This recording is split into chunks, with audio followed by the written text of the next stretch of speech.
Hola, ¿cómo les va? Bienvenidos a una nueva entrevista de Telediario Televisión. Soy Guillermo Jeremía y les propongo en el comienzo de esta semana analizar el escenario en el que estamos. Hemos hablado la semana anterior de las cuestiones de orden económica por el cambio de ministro, de las cuestiones de orden política por el escenario de división que hay tanto en el oficialismo como en la oposición. El 9 de julio se vivió en ese clima en la Argentina. La Pastoral Social del Obispado de la ciudad de Río Cuarto dejó sentada postura respecto a esta situación. Vamos a dialogar con el padre Edgar Catana, integrante de dicha pastoral, que es el párroco de la localidad de Berrotarán, a quien agradecemos este tiempo que nos va a dedicar. Padre, ¿cómo le va? ¿Cómo anda usted? Hola Guillermo, un gusto estar nuevamente con vos compartiendo este espacio. Bueno, muchísimas gracias, es mutuo. Bueno, nos pareció muy interesante la reflexión con motivo de esta celebración patria que transcurrió el fin de semana, en la que desde el Obispado plantean la necesidad, sobre todo, de pensar en el país desde la unión y no de la desunión. ¿Para ustedes creen que esto es fundamental en este escenario de vocación de la independencia? Lo que dicen es, ¿hoy somos dependientes de nuestras divisiones? Tal vez sí, esto nace de una preocupación en conjunto que tenemos el equipo pastoral social, también lo ha compartido nuestro obispo, que es iluminar la realidad desde la óptica de la iglesia, del evangelio, y cuestiones que nos preocupan como ciudadanos. Entonces vemos que el esfuerzo para lograr la independencia que reflexionamos el sábado pasado, esfuerzo patrio de muchos congresales, entre ellos muchos sacerdotes, cuando se declara a Rosa de Lima como jurada de independencia porque era la única santa latinoamericana, está todavía con un desafío inmenso por realizar. Las divisiones, comenzando por la cabeza, hoy nos afectan mucho. Y también creo que la división a veces política, los agravios, los improperios, las descalificaciones, de la cual tampoco nosotros estamos exentos, nos llevan a una crisis no solamente política, sino también económica. Esto lo hemos visto la semana pasada con la renuncia del ministro y todos los avatares que ha habido. Ahí tomamos una frase de San Pablo cuando le escribe a los cristianos de Gálatas, dice, ámense entre ustedes, porque si ustedes se están devorando y mordiendo entre ustedes, se van a terminar destruyendo. O sea que la alternativa es amarnos, querernos, pensar con gestos grandes o destruirnos. Ya lo decía el Martín Fierro, los hermanos sean unidos, ¿no? Entonces, ese creo que hoy es un desafío fundamental, unirse y pensar en un proyecto del país a mediano y largo plazo que haga digno de vivir a todos los habitantes del pueblo argentino. Padre, digo, el documento de la pastoral dirige sus cuestionamientos, críticas a la clase dirigente política básicamente, ¿o cree que esto nos atraviesa a todos? Creo que hay cosas que son la clase política, la división, a veces el aferrarse al poder, pero también la clase política nace del pueblo, entonces que es como un mal enquistado que hay en la sociedad, que quien llega al poder a veces le cuesta ser un servidor del pueblo y a veces dejar el poder. Por eso debe ser una reflexión para la clase política y para todos. Siempre recuerdo esta frase de Francisco: la paz se construye del corazón de cada uno y no es posible lograr la paz, la unidad, con un corazón roto en mil pedazos. Por eso creo que el pueblo debe ser la fuerza que lleve y mueva a los dirigentes a buscar soluciones justas, ¿no? Es cierto que en la asignación de cuota parte los dirigentes políticos tienen responsabilidades primarias, porque además aspiran a ese lugar para solucionar los problemas que tiene una sociedad. Pero ¿no cree también que a la hora de las divisiones también, por ejemplo, la ambición de medidas de algunos sectores en perjuicio de la gran mayoría de los argentinos no es una forma también de dividirnos? La ambición de medidas, sin duda, que es un mal que afecta incluso, yo diría, el egoísmo y pensar en uno mismo más que pensar en el bien común, en el bien del otro. Que debería ser el gesto más grande de los ciudadanos comunes hasta los que tienen alguna participación social, eclesial, social, política, pensar siempre el bien común. Parece que como si se hubiera arraigado, si no me puedo salvar, me salvo, y los demás, bueno, que hagan lo que puedan, ¿no? La deriva. Sí, quería consultarlo respecto de... el fin de semana pasado se conoció una entrevista, una larga entrevista al Papa Francisco, el cardenal Bergoglio, en donde plantea el esfuerzo que está haciendo desde su papado para intentar que el mundo cambie. Pero él mismo, digo, el Papa Francisco, que acá era elogiado, ha asumido posturas que lo han hecho ser muy criticado. ¿Por qué cree que está pasando esto en la sociedad argentina, padre? Yo creo que hay un Papa Francisco que gobierna la Iglesia, hay un Papa Francisco que escribe y mucho, y sus escritos son imperdibles, y muy poco lo leemos, lo que es su pensamiento político, social y religioso, donde nos llama a esto, a hacer la mejor política, a buscar gestos de grandeza, a buscar la fraternidad universal. Y otro Papa Francisco a veces que nos llega a través de algunos medios de comunicación que pueden distorsionar la imagen. Entonces, creo que el Papa Francisco hace grandes gestos y me parece, creo, esto es personal, que algunos intereses, a veces económicos y sociales, no les interesa que la palabra del Papa, no les interesa o molesta la palabra del Papa, ¿no? O sea, que es discutido, a veces criticado o agredido. Como le puede pasar a cualquier persona cuando dice la verdad y no cae bien, ¿no? Sí, hay sectores de la sociedad que prefieren no escuchar algunas verdades que los saluden. Mira, creo que como hacer el capitalismo norteamericano no le cae muy bien lo que el Papa Francisco cuando habla de economía solidaria, atender a los más humildes, como hacer un sector que nos puede caer bien. O cuando el Papa proclama la paz a los que tienen carreras armamentistas, otras cosas, no le debe caer bien la palabra del Papa, ¿no? Pero eso pasa con el Papa a nivel mundial, con el obispo a nivel local, con el cura a veces en el pueblo, por decir de algún modo. Cuando la iglesia es profética, siempre alguna réplica hay. Sí, sí, hay sectores que creen que la iglesia no tiene que involucrarse en esto, cuando justamente lo contrario, la iglesia es actor protagonista de una sociedad, debe involucrarse. Yo el viernes a la mañana te citaba un documento de Iglesia y Comunidad Nacional del año 1981 que dice, ¿por qué la Iglesia se involucra en cuestiones políticas y sociales de dictadura? Porque en el fondo, yo estoy acá en Merotarán, a mí me interesa el hombre, la mujer, los niños. Entonces, el mismo hombre que le interesa la política me interesa a mí.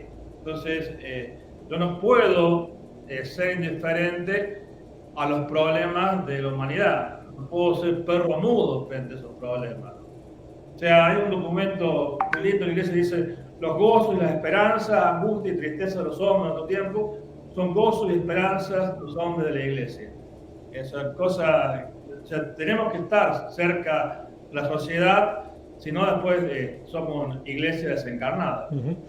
En este sentido, ¿usted cree que la iglesia también está arrastrada por el descrédito que hoy buena parte de la sociedad tiene para con los dirigentes políticos, los dirigentes sociales, el Poder Judicial, nosotros, los propios medios de comunicación. Sí, puede ser. Siempre decimos que tenemos que recomenzar estas cosas que somos culpables o no de lo que pase. Nos debe hacer una profunda reflexión interna y hacer una iglesia más evangélica, yo diría más cercana al pueblo y más solidaria con la humanidad. La iglesia va a ser creíble en la medida que, ya lo dijo Jesús, ¿no?, que muestre sus obras de bien a la sociedad. ¿Qué otras cosas plantea en el documento por el 9 de julio la pastoral riocuartense? Yo creo que junto con el unirse, un tema fundamental es el trabajo digno, que debe ayudar a todos a buscar la forma de que todo habitante tenga su sustento. Lo planteó eso la comunidad, la pastoral social a nivel nacional, y el diálogo con todos los sectores para también buscar consensos y buscar soluciones. Y también otra cosa que dijimos, el tema de no al reeleccionismo, no a aferrarse en el poder, lo que hablamos antes, ¿no? Respecto de la posibilidad del diálogo y el consenso, hay mucha dificultad de sentarse en la misma mesa pensando distinto, ¿no? Hoy se alimentan más bien los odios, hay un discurso del odio al que piensa distinto que desde el punto de vista suyo o el de la iglesia en general es peligroso, padre. Creo que sí, el odio puede ser peligroso, la desunión también y la descalificación. Lo que hizo el político anterior o el cura anterior no sirve y el que viene no, destruye todo lo mío, por así decirlo de algún modo, parafraseando, ¿no? Entonces, solamente yo puedo ser el salvador, que es mi puesto. Y creo que dar para otros, crear nuevas alternativas, buscar espacio de diálogo, descubrir el bien que hay en el otro, puede ayudarnos a crecer como sociedad. ¿Usted cree que este discurso del odio que se escucha obedece a alguna razón en particular? ¿Cree que hay un sector de la sociedad que encuentra un alimento en ese odio? Posiblemente a río revuelto ganancia de pescadores, ¿no? O sea, si hay división, algunos ganan. Y generalmente no son los más humildes ni la clase media que se destruye. Creo que son algunos sectores poderosos en la política, en la economía, poderosos en lo social. Creo que si no existe. O sea, creo que nos hace falta darnos cuenta de que si uno gana, perdemos todo. O sea, si nos unimos, ganamos todo, ¿no? Sí, sí. Parece fácil de decir y difícil de hacer esto, ¿no? Encontrar los caminos de acuerdos mínimos, básicos, indispensables. La Argentina tiene un potencial históricamente nunca explotado justamente por estas divisiones. Bueno, en el 2001, ¿te acordás que fue una crisis? Estuvo en la mesa del diálogo, que en cierto modo dio sus frutos. Entre ellos estaba Monseñor Topolani, Monseñor Casareto, la mesa del diálogo, y ayudó a la mesa del diálogo a salir de una profunda crisis.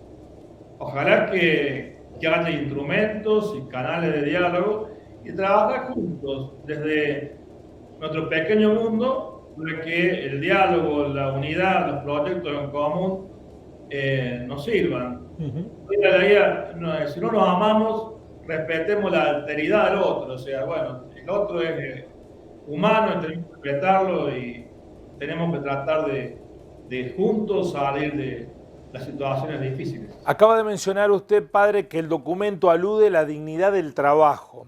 Quiero preguntarle por qué focalizaron en esto, porque el día viernes hablábamos justamente de una cuestión ligada con la trata de personas que tiene un capítulo en lo laboral. Nos hemos enterado en los últimos días que había en un campo en el norte argentino, en Salta, más de 60 personas en condiciones infrahumanas, explotadas laboralmente. ¿Por qué focalizaron, por qué posaron la mirada en la dignidad del trabajo, padre? Creo que, afirmo, el trabajo realiza a la persona.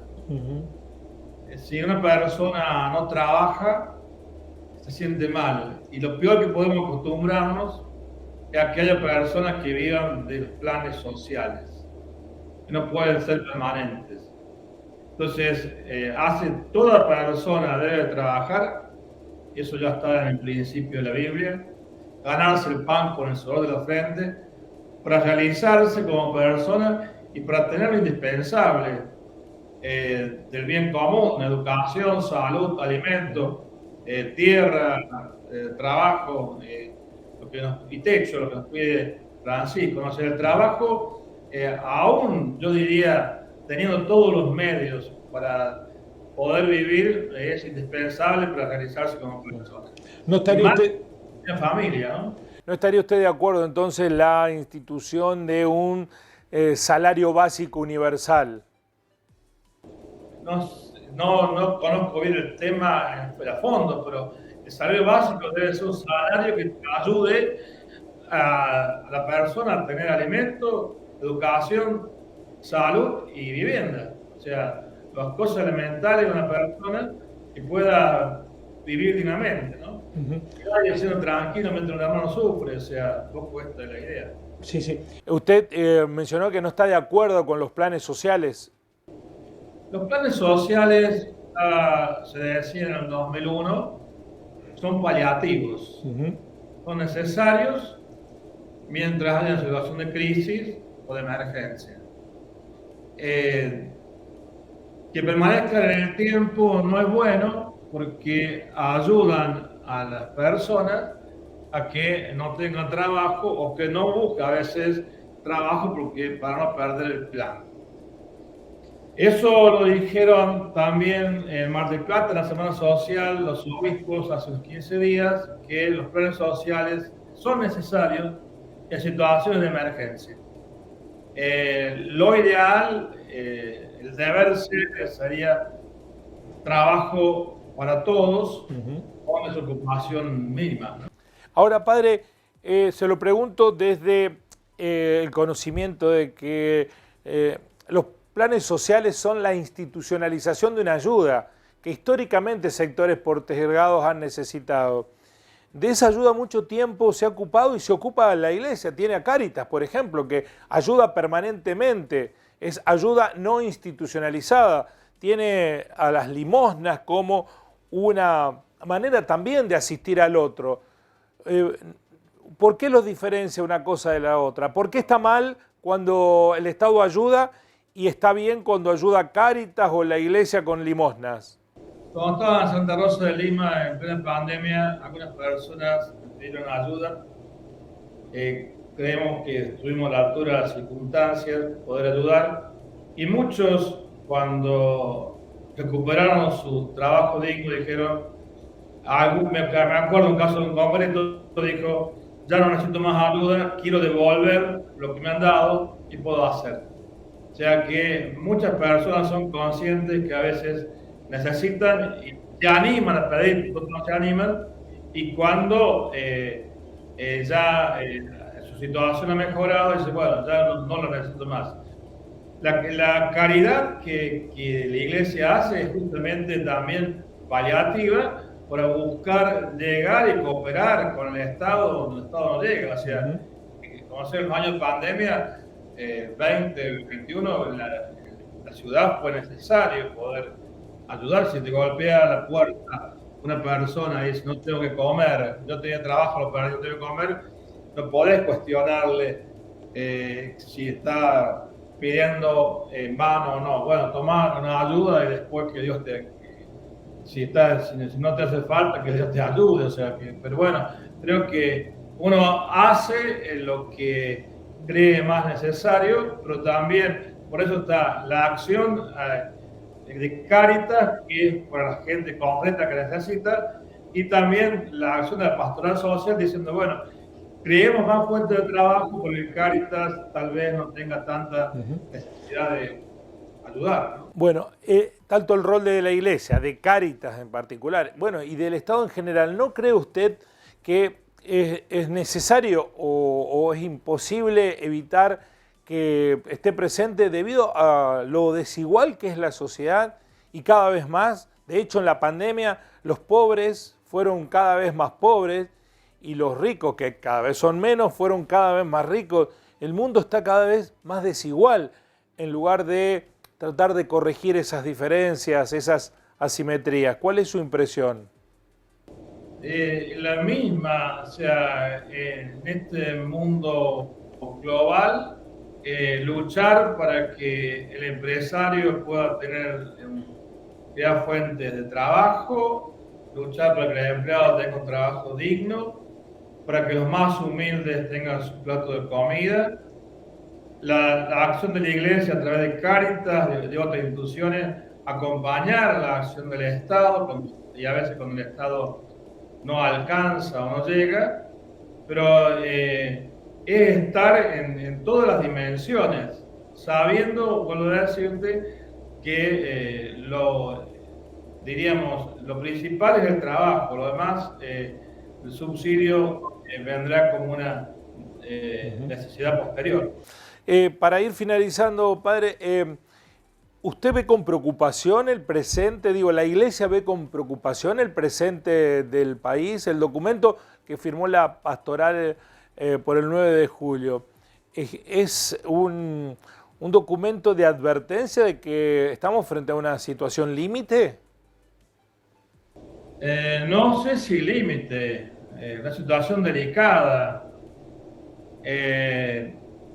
Yo recuerdo un político en el año 2000 dijo, si el riesgo país llega a 1000 puntos, estamos muertos. Y el riesgo país estaba, siempre ha superado estos 1000 puntos con facilidad en estos 20 años, ¿no?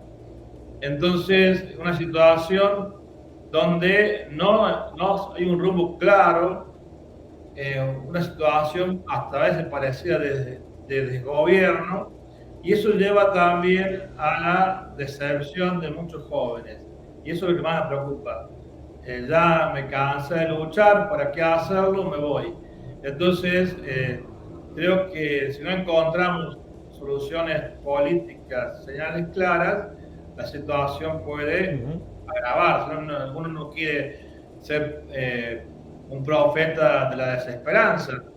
Por eso también está diciendo, bueno, queremos cooperar, queremos ayudar, pero sí, la situación sin duda es una situación más delicada que en otras oportunidades, ¿no?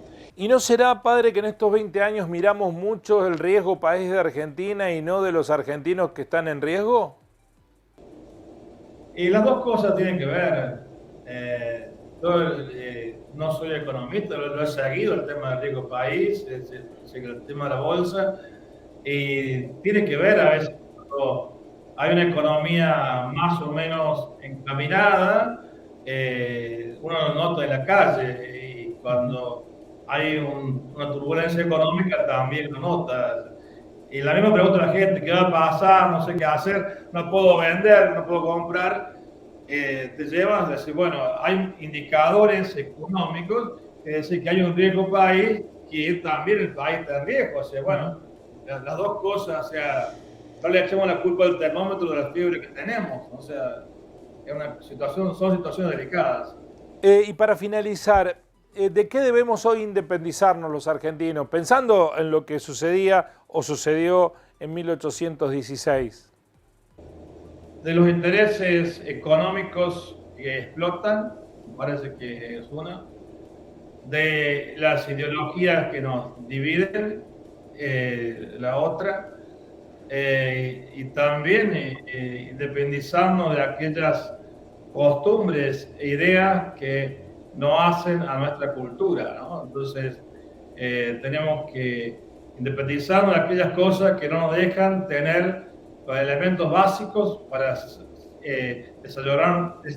desarrollarnos como personas. Como dije antes, si alguien no tiene para comer, no llega a fin de mes, no tiene para la salud, no llega a la casa, bueno, alguien se está quedando con esa tajada que podía tener esa persona, ¿no? Bueno, ojalá que podamos tener las energías y la visión para superar esto, ¿no? La posibilidad de pensar que a esos que le va mal, el día de mañana podríamos ser nosotros, ¿no? Sí, sí, cada uno puede ir mal. Tenemos más o menos la misma edad y sabemos cuántas crisis hemos vivido. Y hoy estamos en una etapa de decir, bueno, por lo menos a hablar y desde nuestra misión de comunicador o de educador, de párroco, decir, bueno, tenemos que hacer algo para devolver la esperanza al pueblo, para que el pueblo sea libre. Padre Catana, siempre es un placer intercambiar ideas con usted, muy amable. Gracias, Guillermo, y va para mí. Bueno, ha pasado la segunda celebración patria del año, un año muy complicado. Venimos de dos que por razones que nos exceden a los argentinos nos sometieron a una lógica de difícil superación. Bueno, ahora es el desafío que tenemos por delante. Ojalá logremos el cauce común, con las diferencias, porque por supuesto en toda sociedad hay diferencias, pero que debemos tener un plexo mínimo de coincidencias para salir adelante. Ojalá las consigamos. Los espero en una próxima entrevista de Telediario Televisión. Gracias por estar ahí. Así son las cosas.